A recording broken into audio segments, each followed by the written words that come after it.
나를 들여 만드시는 예수님 왕관. 아멘. 스가랴서 6장 9절에서 11절 말씀을 먼저 한글과 영어로 동시에 읽겠습니다. 여호와의 말씀이 내게 임하여 이르시되 사로잡힌 자 가운데 바벨론에서부터 돌아온 헬데와 도비아와 여다야가 스바냐의 아들 요시아의 집에 들어갔나니 너는 이날에 그 집에 들어가서 그들에게서 받되 은과 금을 받아 면류관을 만들어 여호사닥의 아들 대제사장 여호수아의 머리에 씌우고. 아멘.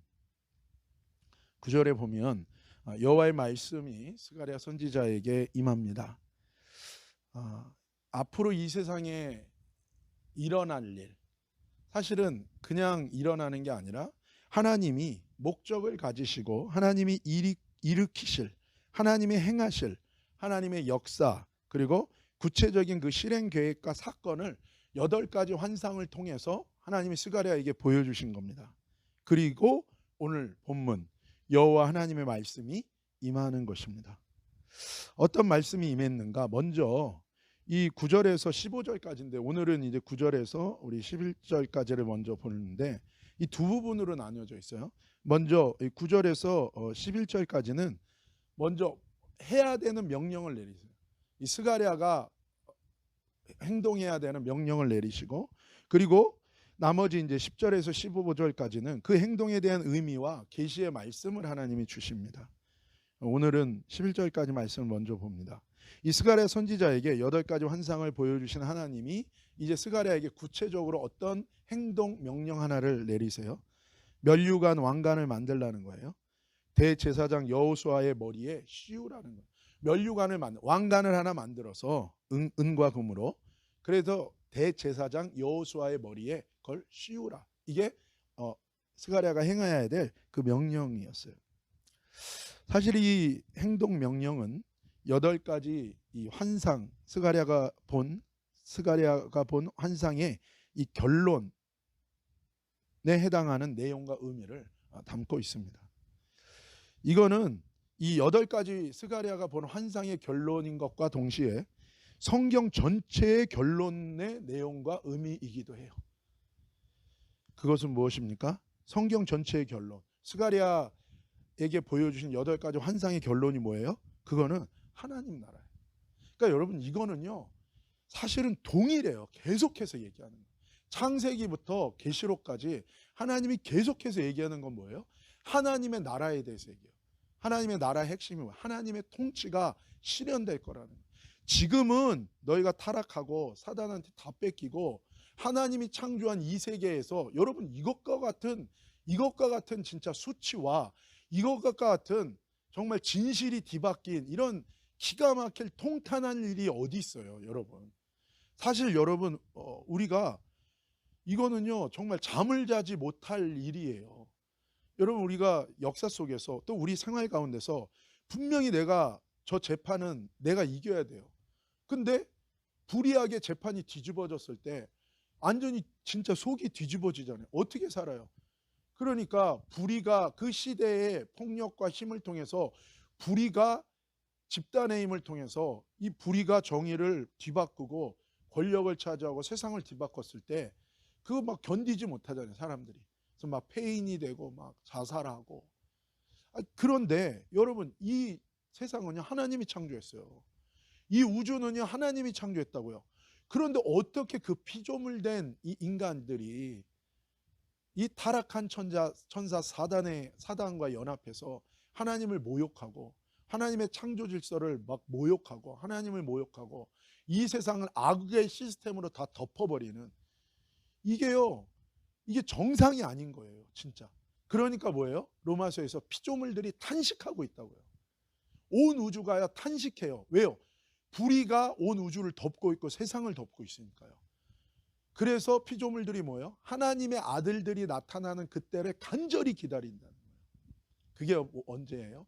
메시아 예수님이 성도들과 함께 다시 이 땅에 오시는 그 날이. 그러면 그 날에 도대체 무슨 일이 일어나는가? 그냥 우리는 예수 믿으면 천당 간다 이 개념밖에 없으니까 이게 안 보이는 거예요. 그러다 보니까 우리 신앙이 자칫하면 뭐예요? 상당히 주관적인 신앙이고 상당히 자기중심적인 이기적인 신앙인 거예요.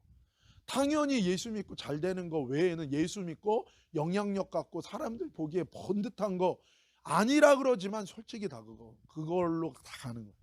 왜요? 소망의 중심이 방향이 없는 거예요. 향방 없이 뛰지 말라 그랬잖아요. 사도 바울을 통해서 하나님이. 경계하는 자도 뭐예요? 분명히 그 룰이 있는 거예요. 그 우리의 룰은 뭡니까? 그게 하나님 나라라고. 하나님이 지금 생각하고 있는 하나님의 이 전략과 최종 계획은 뭐냐면 불의가 가득한 이 땅 가운데 하나님의 통치가 실현되는 거예요. 그때는 예수님이 직접 통치하시고 예수님의 의의 통치가 실제 정치와 문화와 경제의 모든 시스템에 적용되는 나라가 나타난다는 거예요. 그게 이사야서에 나온 다시스로 가던 배들이 뭐예요? 이제 하나님의 성전 예루살렘으로 온다는 거예요.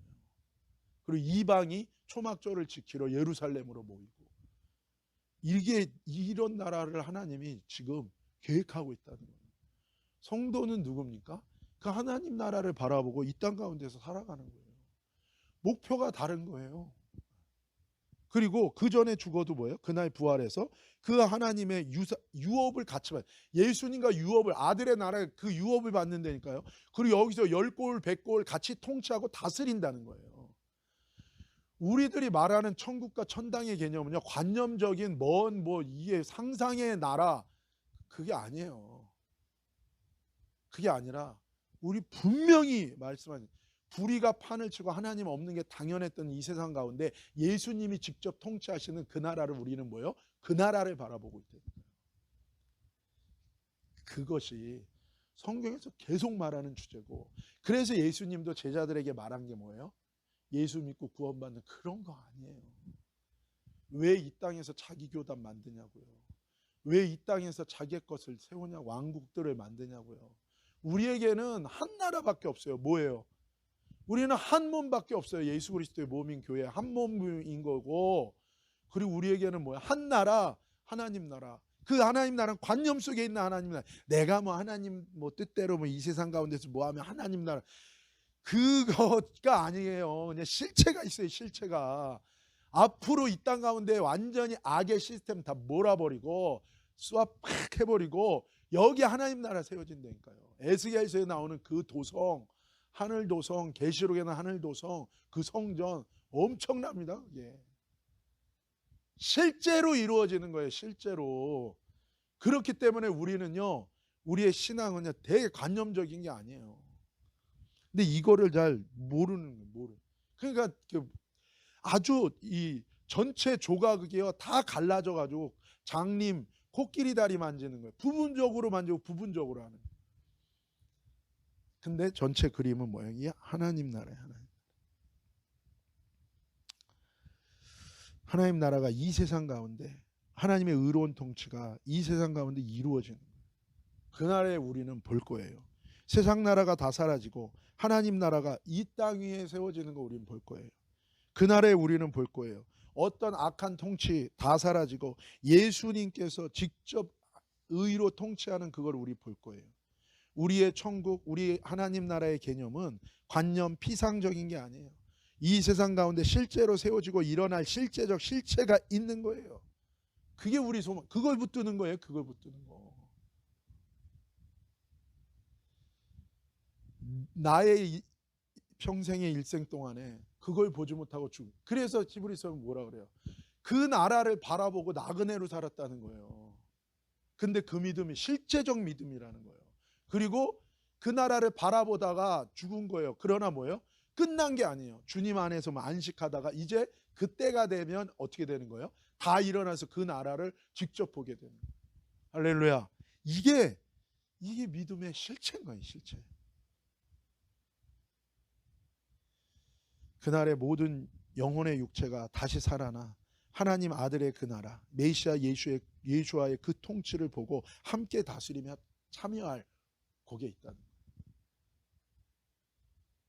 또한 그날에 모든 세상의 악이 심판되고 악한 권세가 무너지고 사단과 그를 따르는 모든 악한 세력들이 심판받고 바벨론 하나님을 대적하는 이 세상의 이 사단의 바벨론이 눈앞에서 무너지, 이 경제 체제가 눈앞에서 무너지는 걸 보게 될 거라. 이것이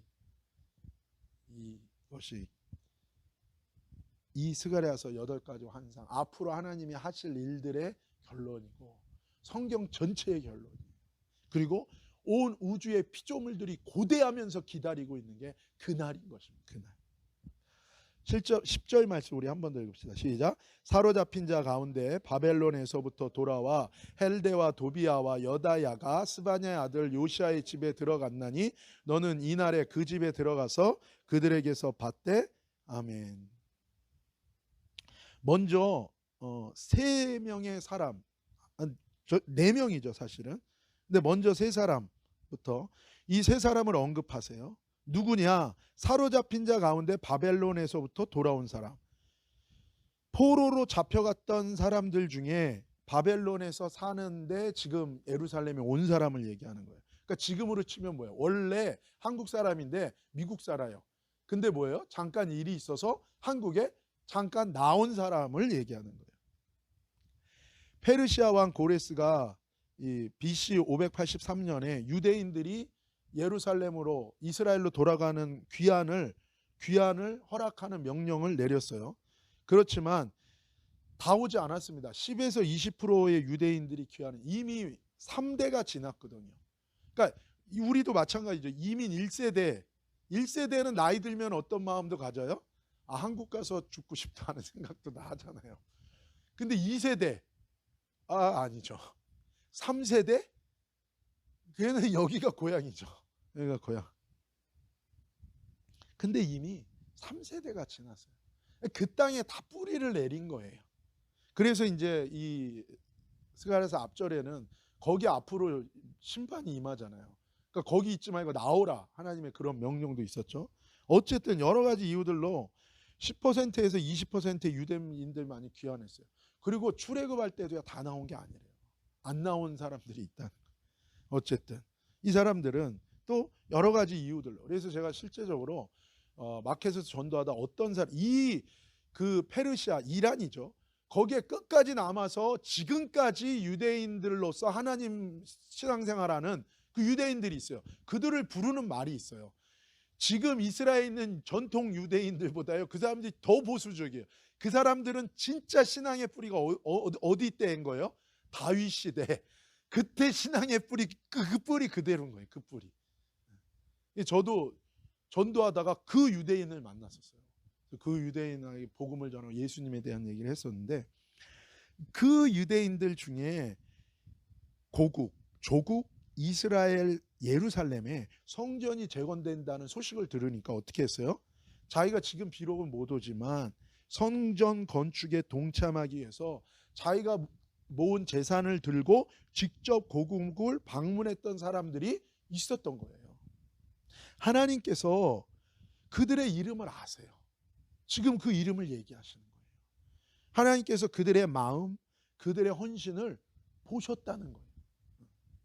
여러분, 저와 여러분이요, 신앙생활 오래 하면서요, 정치적인 신앙생활 하면 안 돼요. 그건 뭐냐 하면 교회 문화를 알고 뭐 교회의 메커니즘과 뭐 그런 걸 밝으면서 뭐 그거 신앙생활 아니에요. 그거 신앙생활 아니라니까요. 목사도 똑같습니다.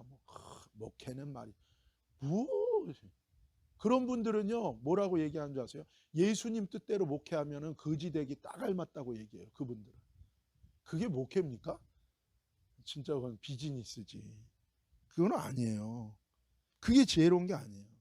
근데요, 여러분, 이렇게 하나님 앞에 헌신하고 그 소식을 듣고 성전 건축에 동참하기 위해서 이들이 그 얼마나 먼 거리입니까? 자신이 뭐하는 모든 걸 들고 고국을 방문한 사람들이 있었던 거예요. 그런데 이들이 누구 집에 갔냐면 스바냐 아들 요시아의 집이에요. 이 사람은 부제사장, 포로로 끌려가기 전에 부제사장이었어요. 그러니까 제사장, 그러니까 이 스바냐가 어떤 역할을 했냐면 이 성전 재건축에 있어서 이 헌물과 헌금을 모으는 역할을 한 거예요.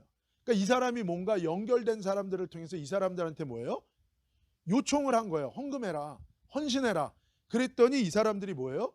거기에 응답해서 자신의 모든 재물을 가지고 여기에 예루살렘에 와서 이 제사장 집에 머물고 있었던 거예요. 근데 하나님이 이들을 딱 이름을 알고 이들을 기억하고 있는 거예요. 그래서 여러분, 항상요, 우리가 기억해야 되는 건 뭐냐면, 목회자도 마찬가지고 우리 교인들도 마찬가지예요. 신앙생활 할 때 정치적인 거라는 건 뭐냐면, 사람과 사람의 눈치를 보고 사람과 사람의 메커니즘 속에서 머리 쓰면서 계산하고 행동하는, 그건 다 정치적인 거예요. 그 립서비스 하는 거, 그건 다 잘못된 거예요. 여러분, 마음에 없는 거예요. 그런 거 아닙니다. 왜 그런 게 필요해요? 하나님 앞에서 똑바로 행동한다면 그거는 분명한 행동이에요. 그런 점에서 우리가 기억해야 될 것은 하나님이 안다는 거예요. 하나님이 안다. 하나님이 이들을 보신 거예요. 그들의 마음을 받고 그들의 헌신을 보고 계셨던 거예요. 그 세 명을요, 정확하게 이름을 지목하고 계신 거예요. 이게 되게 놀라운 겁니다. 하나님의 계획을 위해, 하나님 나라의 계획과 프로젝트를 위해 하나님께 헌신하는 이 세 명, 헬데와 도비아와 여다야의 헌신을 하나님이 뭐예요? 받으시고 그들을 통로로 사용하시는 거예요. 이 세 명의 이름이 영적인 의미가 있어요. 먼저 첫 번째, 이 헬데라는 이름 있죠. 이 사람은, 이 헬데라는 이름은 견디는 자, 인내하는 자라는 뜻이에요. 그리고 머리 된 자, 강한 자라는, 인내해서 머리가 된 강한 자라는 거예요. 여러분, 믿음은요, 인내하는 거예요. 뭘 인내하는 거예요? 왜 인내하는 게 필요할까요? 내 마음과 내 관점과 하나님의 마음과 하나님의 관점과요, 부딪히게 돼 있어요. 그래서 하나님의 마음을 품고 내 마음이 속에서 올라오고 세상에 압력이 올라오지만 하나님의 말씀을 품고 인내하는 거예요. 그럴 때 뭐야? 하나님의 은혜를 주십니다. 그럴 때 하나님이 뭐야? 성령을 주시는 거예요. 그 외적인 압력과 내적인 이 치밀어 오르는 것을 견디지 못하고 이 마음을 내가 놓는 순간에 그때 믿음에 파선하는 거예요. 근데 견디는 자, 하나님의 마음, 토라를 품고 견디는 자는 머리가 되는 강한 자가, 이 사람이야말로 머리를 따르는 자, 머리에 붙어있는, 머리를 따르는 몸. 이게 뭐예요? 계시록에 어린 양의 뒤만 쫓아가는 하나님의 흰옷 입은 하나님의 구별된 백성 신부들이에요. 두 번째 이름은 도비아입니다. 도비아라는 이름은 하나님은 선하시다라는 뜻이에요. 여러분, 제 친구 목사랑 전도 갈 때 이 친구 목사가 인터넷에서 이렇게 요만한 사인 보드 같은 거, 이렇게 깃발 같은 거를 영어로 된 거, God is good, always. 하나님은 언제나 선하시다. 여러분, 이게요, 큰 믿음이에요. 그렇죠? 우리들은 때로는 어떤 상황이나 환난과 어려움에 처할 때 하나님의 선하심을 우리가 어때요? 의심하는 마음이 들어요. 이 사단이, 옛뱀 사단이 이 하와와 이 아담을 타락시킬 때도 하나님의 선하심을 의심하게 만들었잖아요. 하나님의 선하심. 하나님은 선하시다. 모든 것이 협력하여 선을 이룬다. 나의 삶에 어떠한 일이 있어도 나는 뭐예요? 하나님의 선하심을 믿는다는 거예요. 이해가 안 가요. 해석이 안 돼요. 그래도 하나님의 선하심을 믿는다는 거예요. 그 마음을 갖고 있는 자를 하나님이 뭐예요? 쓰셔야 돼요. 그 마음이 있을 때 진정으로 하나님을 위한 헌신의 삶을 살 수 있다. 하나님의 마음을 품고 인내하는 자가 그 헌신의 삶을 살고 하나님의 선하심을 붙드는 자, 그 사람이 헌신의 삶, 하나님이 받으시는 인생이 된다는 거예요. 세 번째는 여다야입니다. 여다야. 이거는 하나님께서 아신다는 거예요. 할렐루야. 여러분, 우리가 아까 찬양, 주님은 아시네. 주님은 아시네. 하나님 아시죠. 그 예전에 우리 찬양 뭐예요? 부흥회 때 뭐죠? 아십니다. 아심. 주님. 하나님이 아신다. 하나님 모든 것을 알고 계신다. 하나님 모든 것을 보고 계신다. 그 앞에서 내가, 이 누구의 믿음이에요? 요셉의 믿음이잖아요. 보디발의 아내가 유혹할 때 뭐라 그럽니까? 딱 한마디예요. 하나님이 모든 것을 보고 계시고 하나님이 모든 것을 아시는데 내가 그 앞에서 나는 범죄할 수 없다라는 거예요. 하나님이 아신다. 앞장서서 인내하고 견디는 강한 자와 하나님께서 선하시며 하나님께서 아신다는 이 믿음의 고백의 이름을 가진 자들의 헌신을 하나님이 받으신 거예요. 사랑하는 여러분, 저와 여러분이 이 믿음, 이 자세와 이 관점을 가진 믿음이 되기를 예수님의 이름으로 축복합니다. 이 세 명의 이름의 의미, 이게 참된 믿음의 사람들의 마음이요 자세와 태도와 일치하는 것입니다. 그 믿음에서 나오는 헌신을 통해서 하나님이 무엇을 만드신다고요? 왕관을 만드신다는 거예요. 왕관. 하나님의 왕관. 여러분, 하나님의 왕관을 누구를 통해서 만든다고요? 부족한 우리들의 믿음의 헌신을 통해서 만드시는 거예요.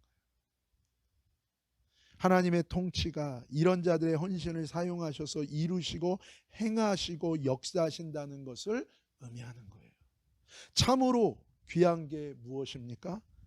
이런 강한 믿음의 고백으로 드리는 헌신, 이들의 믿음의 헌신 참 귀해요. 참으로 귀한 것이 무엇입니까? 우리의 믿음의 고백과 헌신을 하나님이 뭐예요? 인정해 주시고 받아주시고 그 우리를 쓰시고 우리를 통하여 하나님이 역사하신다는 것, 이게 참 놀라운 기적이고 이게 참 놀라운 일이에요. 아니 피조물이 무엇이간데 하나님이 우리를 통하여 하나님의 놀라운 일들을 행하시는가. 사랑하는 여러분, 저와 여러분이 이런 귀한 보석 같은 헌신과 믿음으로 채워지는 인생이 되시기를 예수님의 이름으로 축복합니다. 그럴 때 교회의 아름다움이 나오는 거예요. 11절 말씀 함께 읽겠습니다. 은과 금을 받아 면류관을 만들어 여호사닥의 아들 대제사장 여호수아의 머리에 씌우고 그들의 헌신의 헌물을 받아 면류관 왕관을 만들어 대제사장 여호수아의 머리에 씌우라고 명령하십니다. 여러분, 이 여호수아는 누구의 이름입니까? 예수와 예수님의 이름이에요. 하나님께서 우리에게 보여주는 게 있어요. 이 대제사장 여호수아는 우리의 영원한 구원의 대제사장 되시고 영원한 왕 되시는 예수님을 상징해요. 여러분, 제사장이 무슨 왕관을 씁니까? 제사장이 쓰는 거 따로 있잖아요. 근데 뭐예요? 지금 여기서 대제사장과 왕이 뭐예요? 통합적으로 한 인물, 하나가 되는 거예요. 이 누구예요? 우리의 영원한 구원의 대제사장 이시면서 우리의 영원한 통치자, 이 하나님의 아들의 나라가에 통치하는 왕 예수 그리스도인 거예요. 예수 그리스도. 이 상징이에요. 그 하나님 나라를 위한 하나님의 통치가 이루어지는 것이 이 왕의 대관식, 이 왕관을 씀으로써 이루어지는데, 이 왕의 대관식을 위해 준비되고 사용되는 면류관, 이 왕관을 사람들의 믿음의 헌신을 통해서 준비되도록 하나님이 역사하시고 쓰신다는 거예요. 우리는 성경에서 이와 유사한 하나님의 역사를 기억해요. 언제입니까? 하나님의 성막과 성전을 건축할 때예요. 여러분, 하늘의 성막이 있어요. 하늘의 성전이 있어요. 근데 이 땅 가운데 성막과 성전을 건축할 때, 출애굽해서 성막을 만들 때 하나님께서는 이스라엘 백성들이 드린 헌물을 사용하셔서 성막을 지었어요. 여러분, 그냥 어디서 나서 지었습니까? 물론 하나님이 명하시면 까마귀들이 뭐예요? 질질 끌고 금 뭐 다 갖고 올 수 있겠죠. 그게 안 하셨어요. 이스라엘, 너희가 갖고 있는 거를 내라 그런 거예요. 이들이 내 즐거운 마음으로 드렸어요. 그걸 사용하셔서 지으셨어요. 그런데 여기 숨겨진 은혜가 있어요. 여러분 생각해 보세요. 이스라엘 백성이 출애굽할 때 어떤 상황 속에서 나왔어요? 노예였습니다. 여러분, 노예는요, 자신의 재산이 없는 자가 노예예요. 성경에서는요, 현대판 노예가 누굽니까?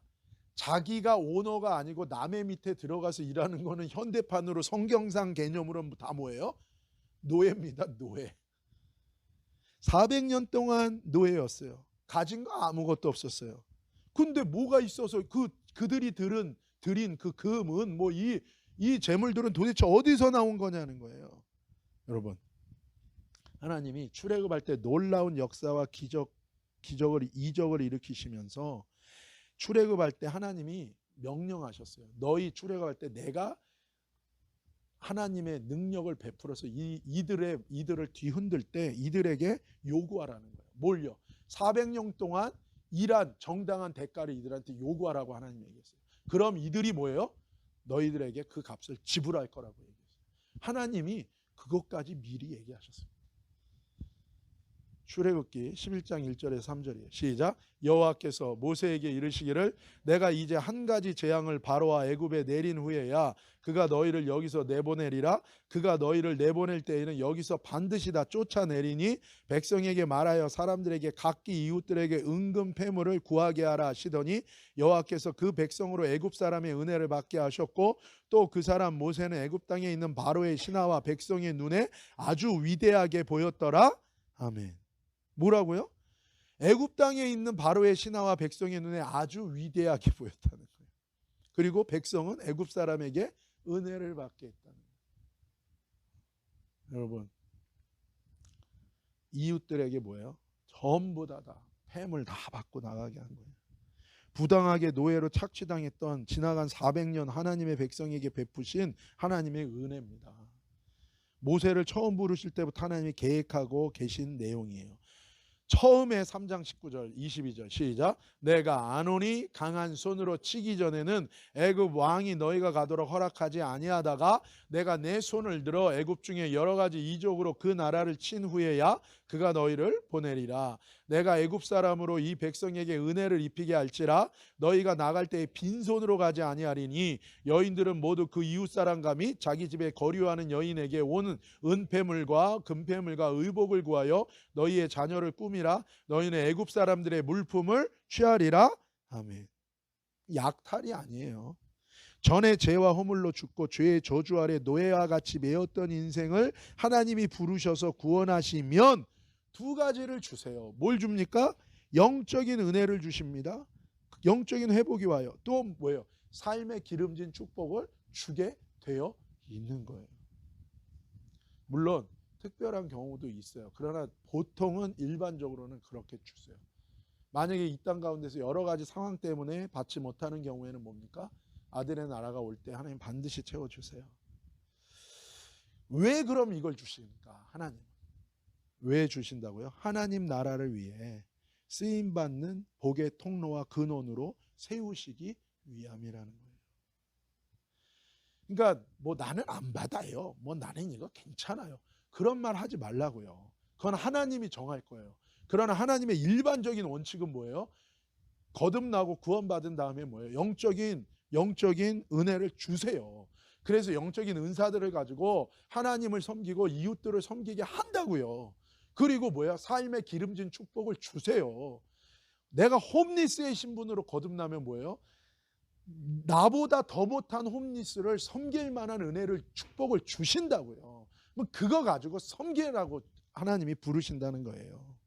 마지막 재림을 준비하는 신앙의 자세와 태도에 대해서 예수님이 마태복음 25장에 얘기하면서 또 그 앞에 마태복음에 계속 얘기하세요. 그 중에 하나가 지혜로운 5처녀와 미련한 어리석은 5처녀 비유를 말씀하세요.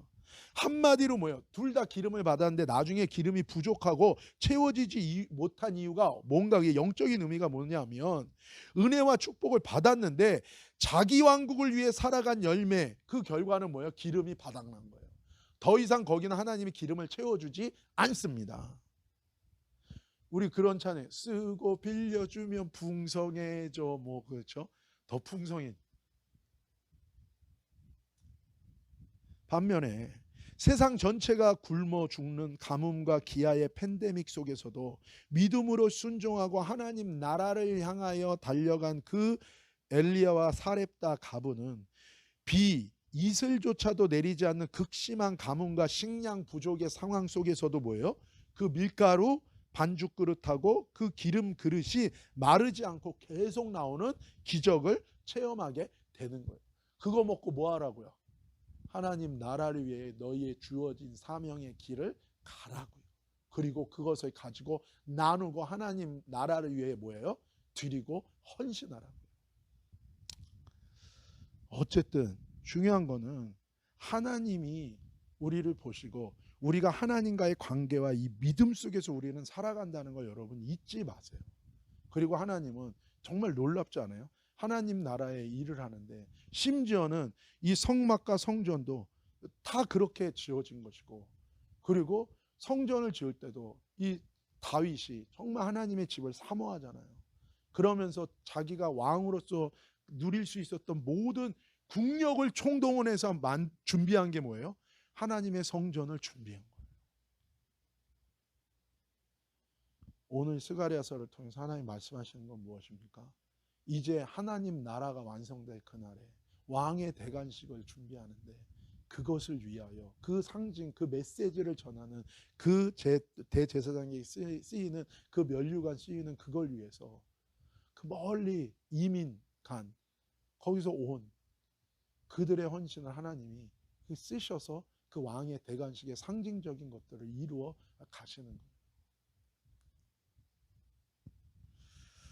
마태복음 6장 33절입니다. 시작. 그런즉 너희는 먼저 그의 나라와 그의 의를 구하라.